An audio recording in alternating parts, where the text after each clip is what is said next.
তোমার সুখের জন্য তোমাকে আর আমি বিরক্ত করি না। তুমি হাসো, তুমি স্বপ্ন দেখো, সেই জায়গায় আমি কখনো ছায়া হয়ে দাঁড়াবো না।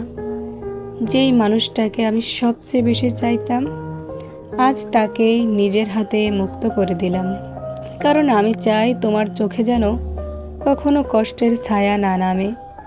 তুমি হয়তো বুঝবে না এই সরে যাওয়া আমার জন্য কতটা কষ্টের, কিন্তু তবুও আমি সরে গেছি। রাগের নয়, ভালোবাসায়। তোমার প্রতি যে মায়া, যে ভালোবাসা আমার ভিতরে গেঁথে আছে, সেটা আমি নীরব থেকেও তোমার সুখে উৎসর্গ করেছি। আমার এই দূরত্ব, আমার এই চুপ থেকে সরে যাওয়া তোমার জীবনের একটা শান্ত অধ্যায়।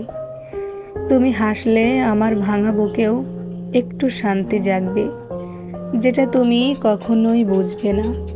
তোমার সুখের জন্য আমি সব কিছুই করতে রাজি প্রিয়, যেটা তুমি কখনোই জানবে না। তোমার একটু সুখের জন্য কত কিছুই না করলাম, সব শেষে তোমাকে বিরক্ত করাও ছেড়ে দিলাম। এভাবেই দূর থেকে দেখে যাব তোমার সুখের ঠিকানা।